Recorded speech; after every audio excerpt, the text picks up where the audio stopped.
Hi, this is Kim Walker of Silver Group.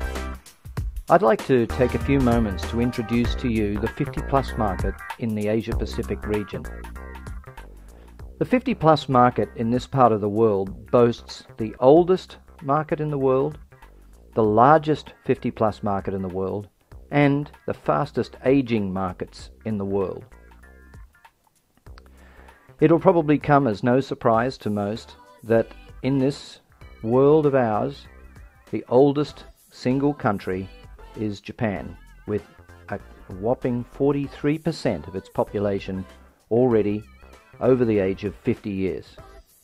You can see how this compares with other older markets such as Germany at 39% and France at 36%. Japan is often used as a kind of a laboratory for what our world is going to be like in the years to come, because it is the oldest. And one example of that is the cosmetic company Shiseido has actually launched a range of cosmetic products called Elixir Prior, which are specifically targeted at women over the age of 60. This brand has experienced double-digit year-on-year growth and is a shining example of the kind of benefits one can get from targeting this market segment. Another example of this is video arcades, which have traditionally focused on young consumers, but they've hit very hard times in Japan, partly because of the declining population of youth, but also the economic woes of the country. But the thing that's kept them afloat is the fact that they've been able to attract older consumers who use it kind of like a social club. And at the arcades now, it's not uncommon that they will offer cups of tea, leg warmers, blankets and spectacles to the older customers who get great joy from participating in the games. Not actually Japan, but close to Japan is Korea, and the global electronics company LG has launched a range of home appliances that take into consideration the needs of an older consumer. For example, 4-door fridges that avoid the need to stoop down. The deep freeze is actually on the lower drawer, and everyday items are in the upper drawers and the cabinets. A front-loading washer, that means less bending for older consumers, and vacuum cleaners that actually follow the user around. They're not actually dragged like most. So, we've got the oldest market in the world in Japan. We also have the largest population of 50 plus in a single country, and maybe again it won't come as a surprise that this is China. Already in China, as of 2008, the population of 50 plus consumers is larger than the entire population of the United States of America. But look what's going to happen just in 10 short years. A huge leap of 36.8% to almost 500 million people in just 10 short years. While that growth is taking place, there is also decline in the younger populations, largely driven by the one-child policy. But imagine the impact this will have on marketers. Your 0 to 14 population is actually going to decline by 21.3%. Stagnation in the other age segments, but a huge leap, as we said before, in the 50-plus population sector. That same trend continues through. If we roll up all of the major economies of the Asia-Pacific region, you can see that the trend between 2008 and 2018 shows stagnation or decline among the 0 to 49 age bracket, but a dramatic leap, 33.5% growth in just 10 short years, 2018. So, the oldest, the largest, and we've got the fastest aging markets in the world. Here we see the 50 plus populations across most of the Asia Pacific markets, and right at the end you see UK and the USA. And now look what's going to happen in the same 10 short years. This is staggering. You can see that markets such as China, Hong Kong, Korea, Singapore, Taiwan, Thailand, all experiencing between 8 to 10% jump in their 50 plus population. And most of the economies the developed economies across Asia Pacific will have a 50-plus population in excess of 35% of the total. That's not a niche market anymore. That's mainstream. But do they spend money? Well, MasterCard Asia Pacific seems to think they do. And in fact, in 2005, they published a report in which they predicted that the 65-plus market, in other words, the retirees, would have spending power of $1 trillion in 2005, which would almost double to achieve $2 trillion by 2015. Now, that's just a few short years away from now. So, a couple of startling Asia-Pacific facts for you. The 50-plus population will grow almost 5 times faster than the total population growth, and it will become the second most populous segment across most of the Asia-Pacific markets. 50-plus will represent almost 1 billion people across the region. 50-plus will be the only growing segment in China, and it will be estimated to be worth $2 trillion a year from 2015. The view from outside often is that all the markets of Asia Pacific are similar or the same, but they're not. Of course, they are extremely diverse. They are diverse in terms of the demographic segmentation above 50, so the 50s to 60, 60 to 70, 70 to 80 and so forth are quite different in their behavior and their attitudes. The individual local cultures, often driven by their religious beliefs, will have a very, very profound effect on the way they behave, both as individuals and as consumers. The gender.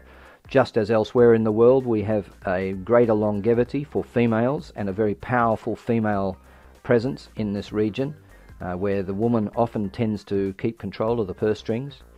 And this all leads to very different attitudes from market to market. Back in 2009, we conducted an online survey among 50-plus consumers across the key Asia-Pacific markets.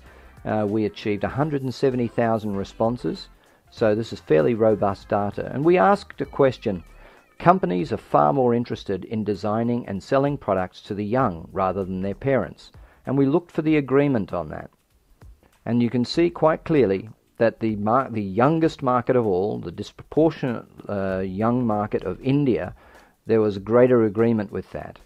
But even if you look across the other markets, you can see that there is a sense that people over the age of 50 feel they are being neglected by companies.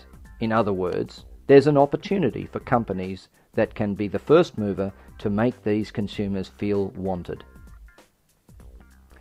Secondly, perhaps the most telling difference between an Asian consumer and a Western consumer is their attitude to family.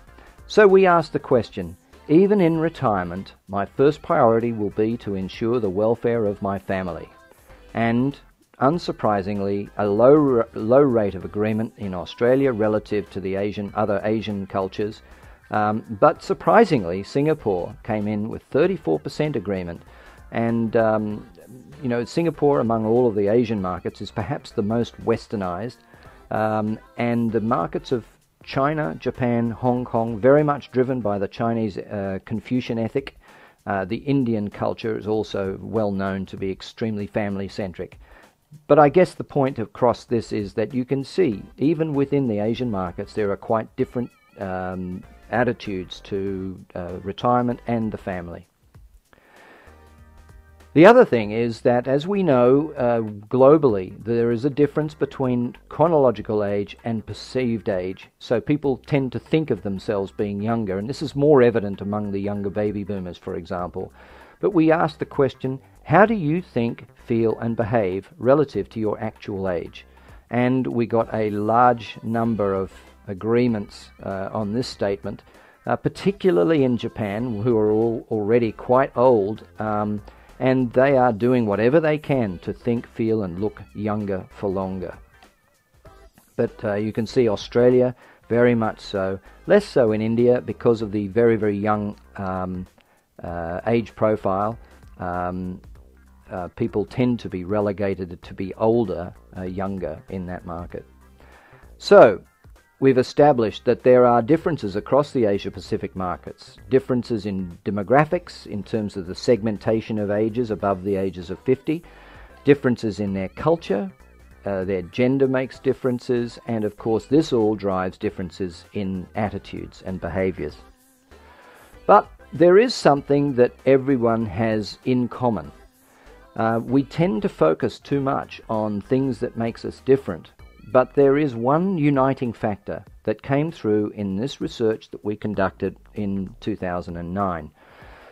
47% of all of the responses, when we looked at all of the attributes that we measured in this particular research, 47% of them related to psychological changes that annoyed people as they got older. The remaining 53% were all to do with physiology. For example, the annoyance of having to wear reading glasses just to be able to read labels, the fact that you feel tired more often, and that you lack the vitality of your youth. So our learning from all of this can be summarized as physiological aging is universal and it's relentless. It impacts all customer touch points, workplaces and communities. It'll influence new product design, and it will certainly influence communications.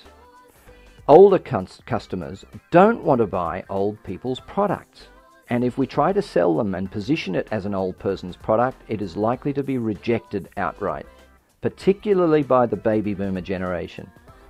And they expect the purchasing experience to be age-friendly and not optimized for younger people. That was made evident in this research that we conducted in February 2011, when we asked the question among almost 15,000 50-plus respondees, how likely are you to buy a product or a service if it's age-friendly when compared to one that makes you feel old or excluded? And we defined what age-friendly meant. 59%, that's just about 60% of people said that this would influence their decision on which brand to buy. It's very important learning for marketers here.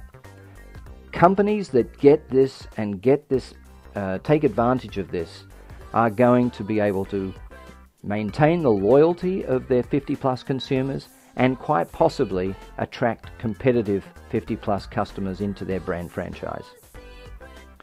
We define age-friendly as being a world that accommodates the unique physical needs of older people in a way that's natural and beneficial for all ages. In other words, it's not about positioning to an older market, it's about understanding the physiological changes and weaving it seamlessly into the purchase experience so that people who are older don't necessarily get made to feel that way.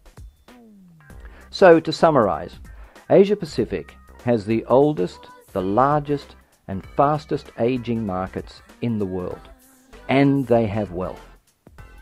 Consumers in this region vary, just like any others, by demographics, by their culture, by their gender, which drives their attitudes. And finally, physiological aging is universal, it's relentless, and it affects just about everything. Thank you very much. If you've got further questions, please do feel free to drop me an email or check us out at www.silvergroup.asia.